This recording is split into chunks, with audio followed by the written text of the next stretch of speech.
क्योंकि धर्म एक ऐसा विषय है जिस पर हजारों सालों से बहुत ही विवादित बना दिया गया है, अर्थात जिस पर बहुत ज्यादा विवाद रहा है हजारों सालों से ही। और आज भी स्थिति यही है कि धर्म विषय को लेकर ऐसी उलझन और ऐसी स्थिति बना दी गई है कि अनेकों लोग इसको ना जान पाने के कारण से जो है इससे विमुख हो जाते हैं।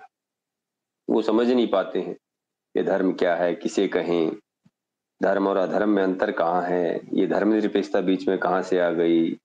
तो इन सब चीजों का थोड़ा सा अगर बुद्धिपूर्वक विचार किया जाता है तो बहुत सारी चीजें हम समझ सकते हैं। वास्तव में धर्म जो शब्द है वो एक ऐसा शब्द है कि जो केवल हमारी सनातन परंपरा में, हमारी सनातन भाषा संस्कृत में वहीं पर मिलता है।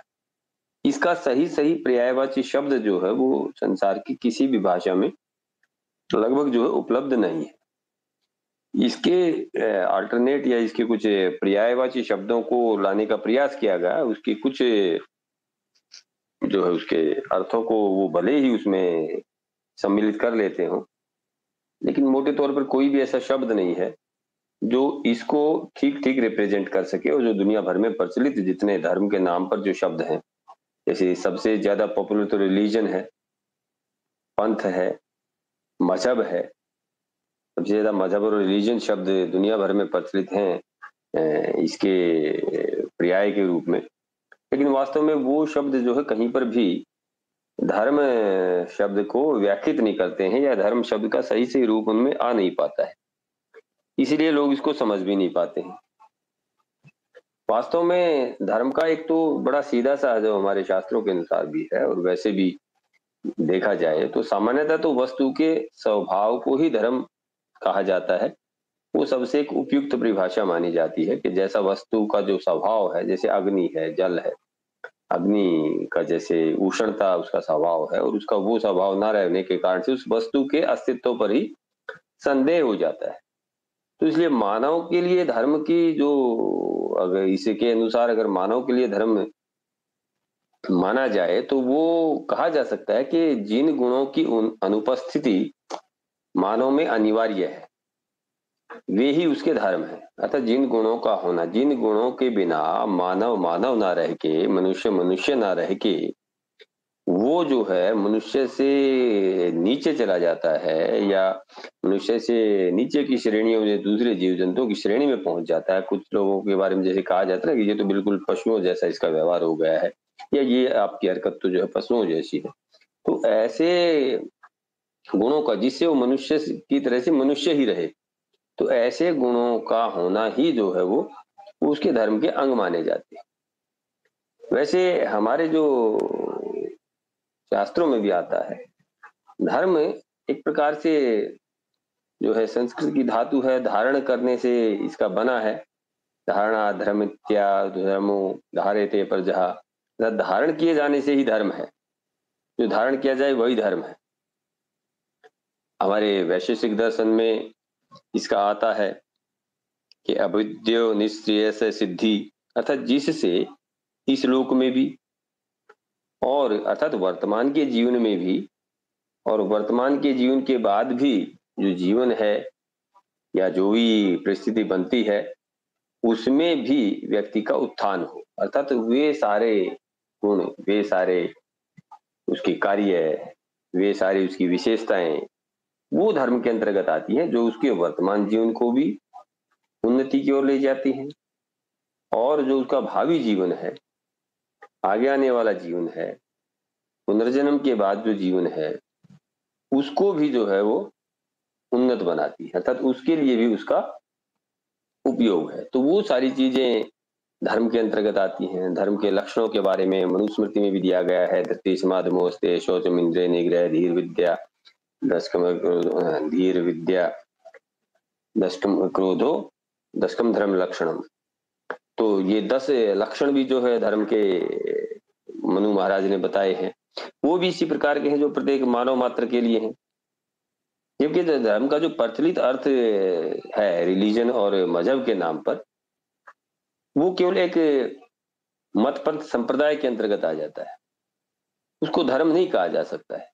धर्म तो अगर एक प्रकार से देखा जाए तो जो सार्वजनिक सार्वजनीन जो सिद्धांत है, सार्वजनिक जो सिद्धांत है, सार्वभौमिक जो सिद्धांत है, सर्वतंत्र, ऋषि दयानंद एक स्थान पर लिखते हैं सर्वतंत्र सिद्धांत अर्थात सामान्य सार्वजनिक धर्म, अर्थात जो ऐसे सिद्धांत जो सब मनुष्यों के लिए हों, प्रत्येक स्थान के लिए हों, जिसको सदा से सब मानते आए हों, सब मानते हैं और भविष्य में भी सब मानेंगे, वो जो है धर्म है। इसका एक बहुत बड़ा, बहुत अच्छा जो है उदाहरण दिया जाता है कि भाई धर्म को अगर जानना है तो कैसे जाना जाए।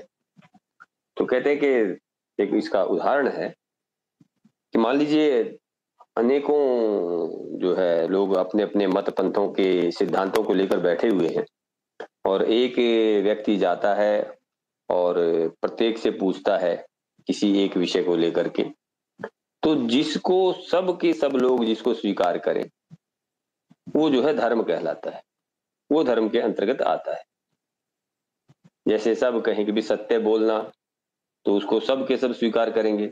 अगर 100 व्यक्ति बैठे हुए हैं, 100 मत पंथों के व्यक्ति बैठे हुए हैं अपने अपने मत पंथों के सिद्धांत लेकर के, तो जिन सिद्धांतों को सबके द्वारा मान्यता दी जाती हो, जो सबके लिए मान्य हो, तो वो सिद्धांत जो हो धर्म के अंतर्गत आते हैं और उसी को धर्म माना जाता है।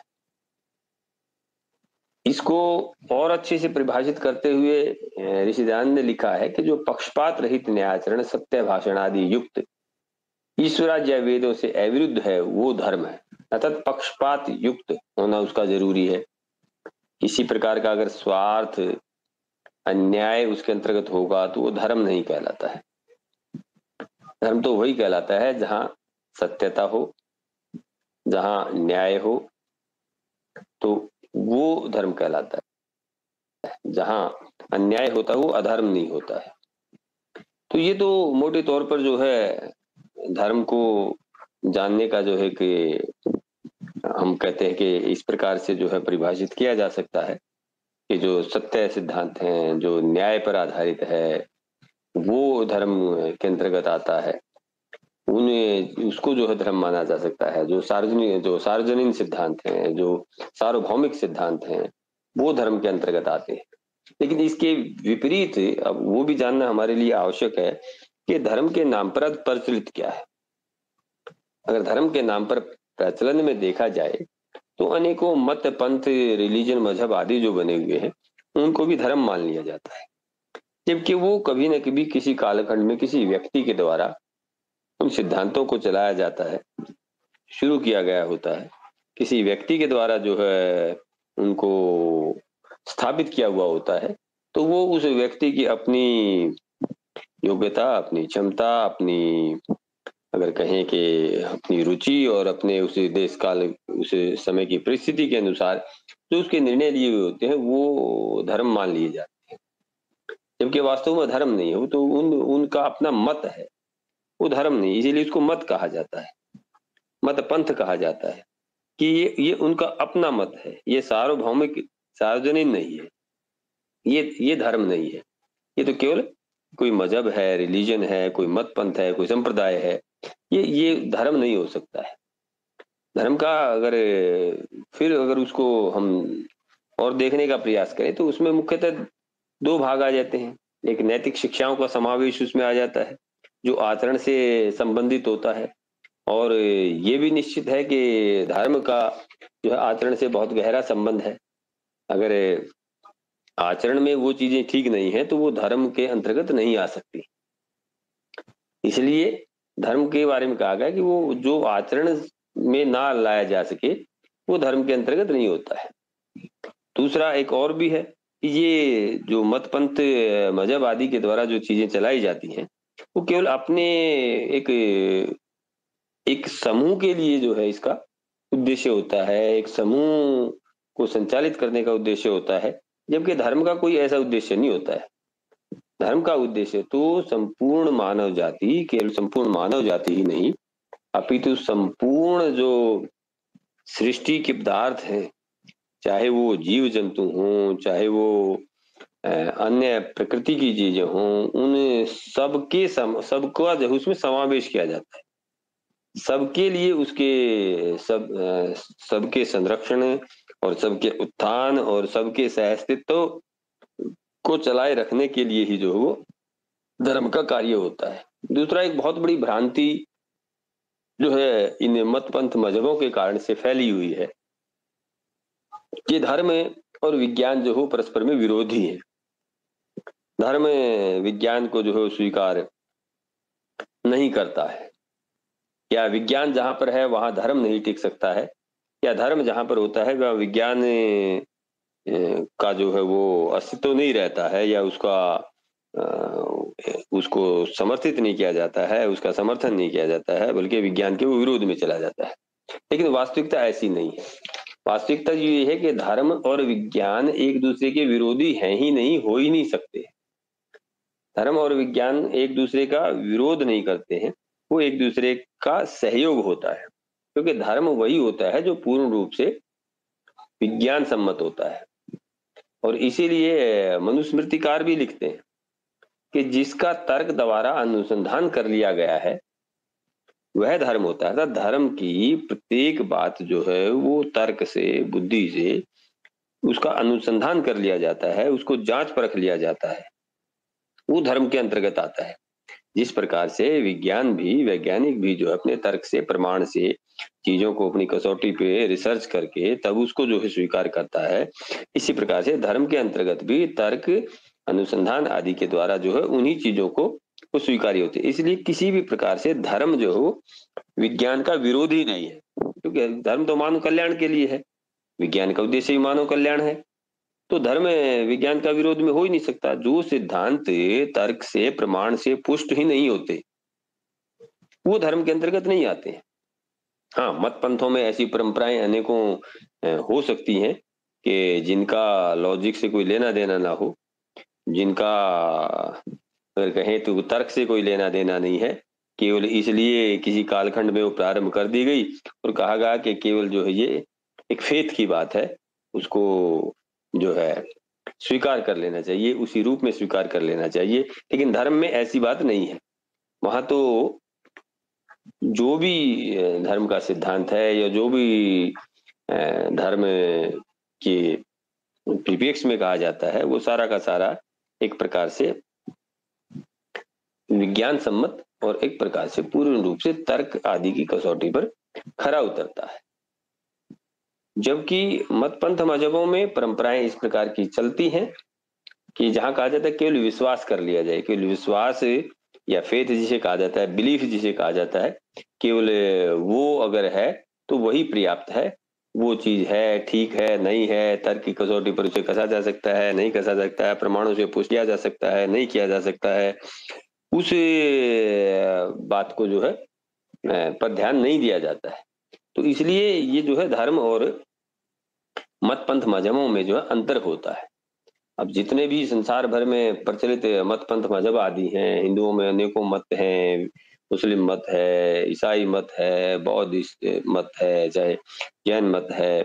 तो मतों का और धर्म का जो है एक प्रकार से अगर उनका थोड़ा सा विश्लेषण किया जाए तो ये अंतर जो है समझ में आ जाएगा कि धर्म वास्तव में क्या है, और ये मत पंथ मजहब जो है ये धर्म की श्रेणी में नहीं आते हैं। अगर हम देखें तो धर्म में जो है सत्य की खोज जो है निरंतर चलती रहती है और प्रत्येक के द्वारा सत्य को खोजा जा सकता है। प्रत्येक व्यक्ति जो है उस अंतिम सत्य, एक अंतिम सत्य होता है, उस अंतिम सत्य को जानने और समझने का प्रत्येक व्यक्ति प्रयास कर सकता है और प्रत्येक व्यक्ति उसको जान भी सकता है। लेकिन मत पंथ मजहबों में ऐसा माना जाता है कि उसे जो एक सुप्रीम पावर है जिसे परमात्मा कहा जाता है कि उसने किसी को सत्य जना दिया है और अब हम केवल उसके माध्यम से ही उस सत्य को जान सकते हैं। मनुष्य जो है अपना प्रयास जो है उसमें उस स्थिति तक नहीं पहुंच सकता है। जबकि धर्म का तो ये कहना है कि प्रत्येक व्यक्ति जो है उस सुप्रीम पावर तक जो है अपने प्रयास से, अपने पुरुषार्थ से, अपनी साधना से उस सत्य की खोज को कर सकता है। दूसरा,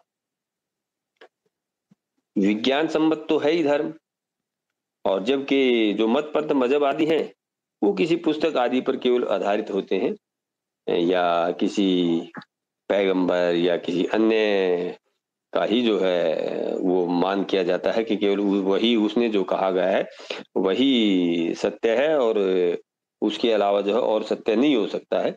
जबकि वास्तव में धर्म का जो मत है या एक प्रकार से कहें कि धर्म के अनुसार जो चीजें होती हैं उसमें तो ये स्वीकार्य होता है कि उसको जो है खोजा जा सकता है और प्रत्येक व्यक्ति उसके लिए प्रयास कर सकता है।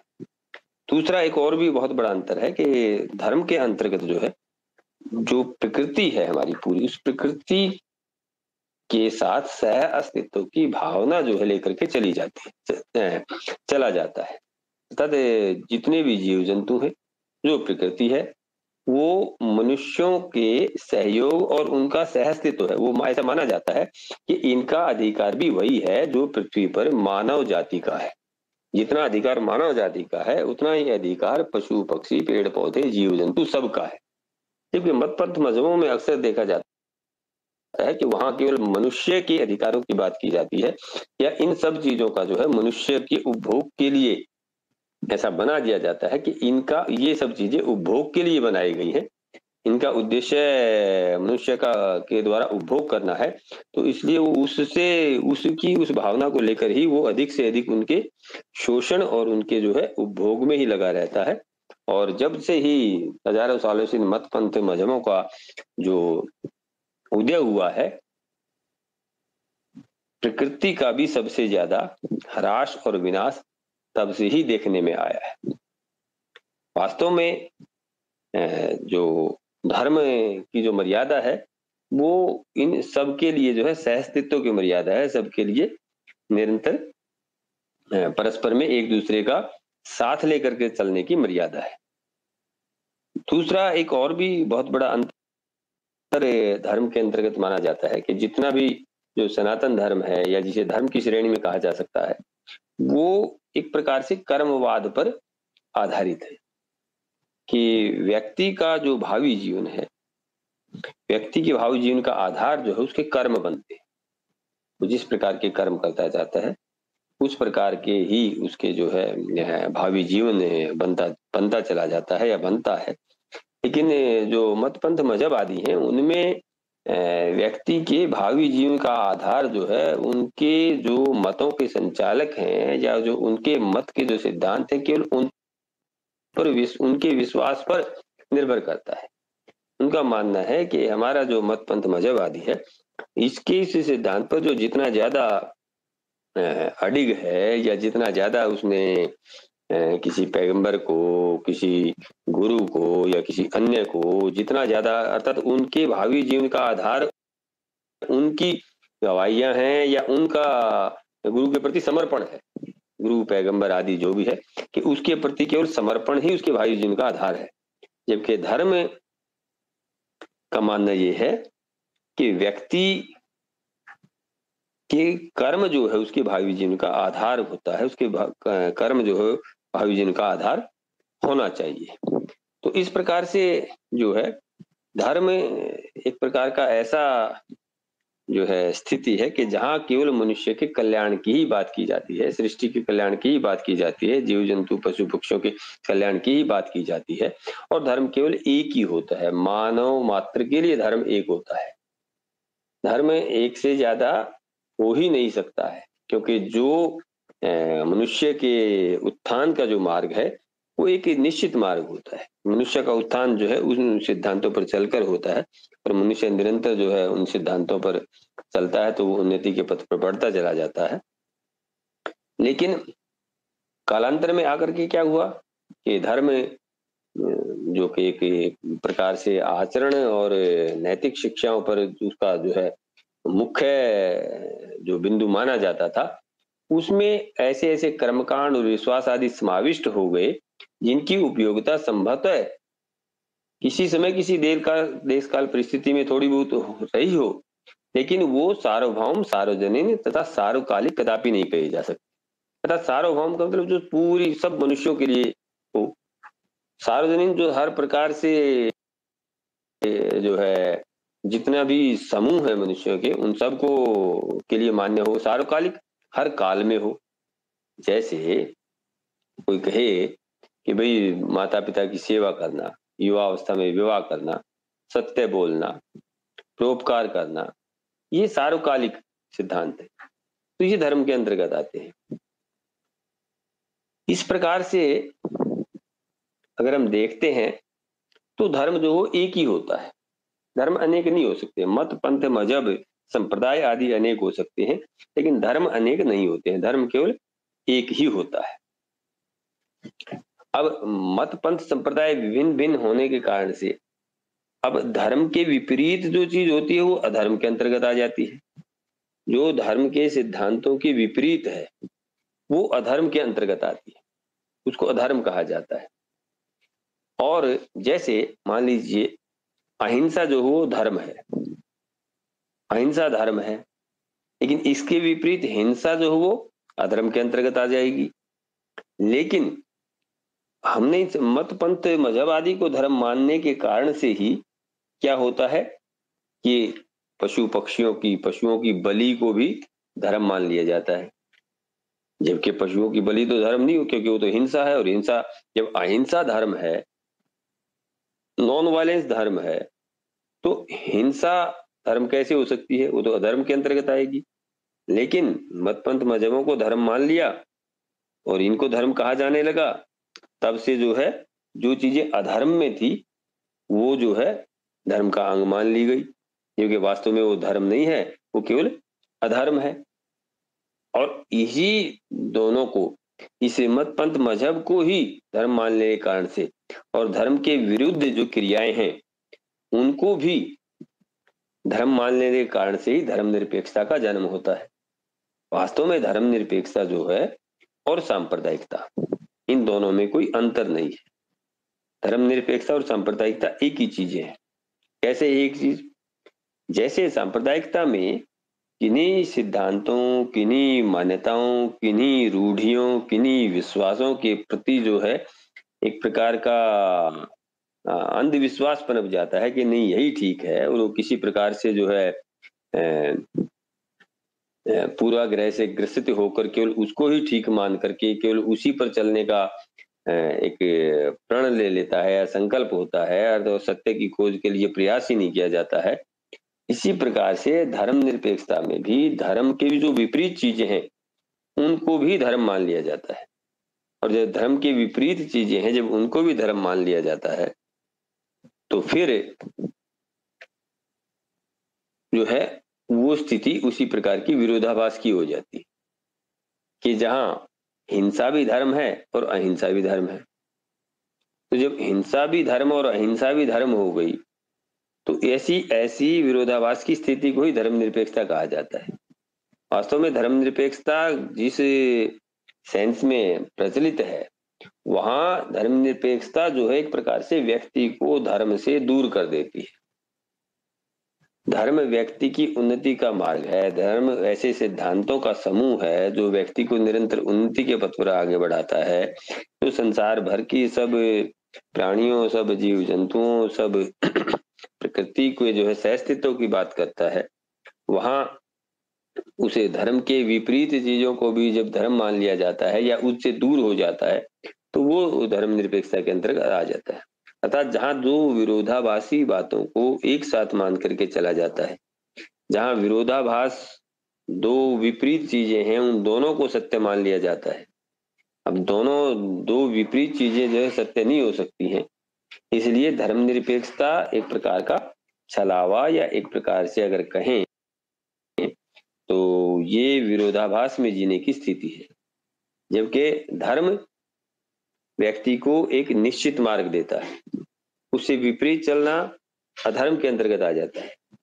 और धर्मनिरपेक्षता कि जहां धर्म और धर्म के विपरीत दोनों को एक मान लिया जाता है, अर्थात जहां व्यक्ति धर्म को जान ही नहीं पाता है, अधर्म को भी धर्म मान करके स्वीकार कर लेता है। जब जहां अधर्म को भी धर्म मान करके व्यक्ति स्वीकार करेगा तो वो स्थिति धर्मनिरपेक्षता की होगी, और वो व्यक्ति की उन्नति में कभी भी सहायक नहीं हो सकती है। व्यक्ति की उन्नति धर्म के साथ है, ना अधर्म के साथ है और ना ही धर्मनिरपेक्षता के साथ। इसलिए हमें चाहिए कि वास्तव में धर्म को जाने धर्म को समझें और संसार भर में धर्म को ही फैलावा जाए, संसार भर में धर्म का ही प्रचार हो, धर्म बढ़े, मत पंथ मजहब ना बढ़े। मत पंथ मजहब बढ़ने का अर्थ है कि धर्म से दूरी बनती चली जाती है, हम एक रूढ़ियों पर चले जाते हैं, हम केवल किसी एक व्यक्ति या व्यक्तियों के समूह द्वारा जो स्थापित कर दिया गया है और जिसमें किसी प्रकार के संशोधन की गुंजाइश नहीं है, जिसमें किसी प्रकार के सत्यान्वेषण की गुंजाइश नहीं है, जहां सत्य को खोजने का प्रयास ही नहीं किया जाता है, जो स्थापित हो चुका है, जो हजारों साल पहले किसी के द्वारा स्थापित कर दिया गया है, केवल उसी को स्वीकार करके आगे बढ़ते रहते हैं, तो वो उस मत पंथ मजहब से जो है बच करके हमें धर्म को अपनाना चाहिए, धर्म के अनुसार चलना चाहिए और धर्म को जानना चाहिए, जहां सत्य को खोजा जाता है, जहां सबके सहअस्तित्व की बात होती है, जहां व्यक्ति जो है निरंतर अपनी उन्नति जो है अपने कर्मों के सहारे और अपने पुरुषार्थ साधना आदि के सहारे कर सकता है, जहां उसे किसी बिचौलिए की आवश्यकता नहीं है। धर्म की ये भी विशेषता है कि जो इस संसार को चलाने वाली शक्ति है, जिसे सुप्रीम एक पावर कहा जा सकता है, जिसे इस सारे संसार का नियामक कहा जा सकता है, परमात्मा ईश्वर है, भगवान है, जो उसके और मनुष्य के बीच कोई जो है वाया मीडिया नहीं होता है, या कोई बीच में दूसरा की जो है आवश्यकता नहीं होती है। दूसरे की सहायता तो ली जा सकती है, लेकिन ये नहीं कहा जा सकता कि उसके बिना जो है वो उस शक्ति से जुड़ ही नहीं सकता है। अर्थात जहां मनुष्य जो है उस परमात्मा से सीधा जुड़ सकता है, वो धर्म के अंतर्गत ही होता है।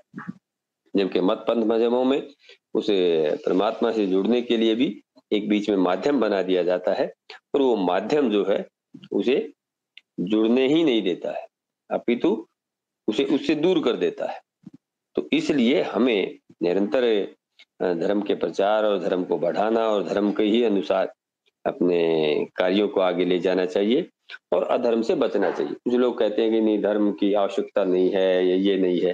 नहीं जी, धर्म को अगर व्यक्ति छोड़ता है तो वो सीधा सीधा अधर्म पर चलता है, इसलिए धर्म को कभी नहीं छोड़ना चाहिए, धर्म का साथ कभी नहीं छोड़ना चाहिए।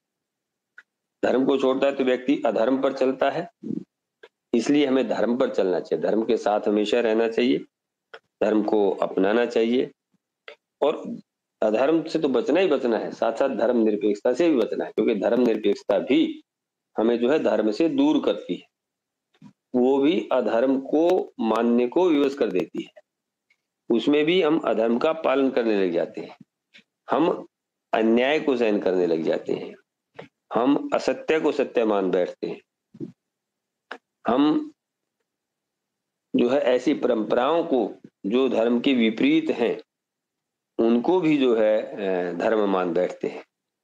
इसलिए हमारा जो प्रयास होना चाहिए, जो वास्तव में जो धर्म है, जो किसी व्यक्ति के द्वारा स्थापित नहीं, जो एक प्रकार से अगर जिसे कहें कि सनातन से मनुष्य जो है जब से इस सृष्टि में इस संसार में आया है तब से ही जो है उसको किसी न किसी रूप में उस परमात्मा से ज्ञान मिलता रहा है, और वो अपने उस ज्ञान को जो है निरंतर उसका अन्वेषण करता रहा है, तो वो और धीरे धीरे जो है उसने धर्म के सारे चीजों को जाना है, तो वो धर्म होता है, ना कि किसी व्यक्ति ने अपनी योग्यता क्षमता रुचि आदि देश काल परिस्थितियों के अनुसार कुछ प्रारंभ कर दिया और उसको ही मानना शुरू कर दिया।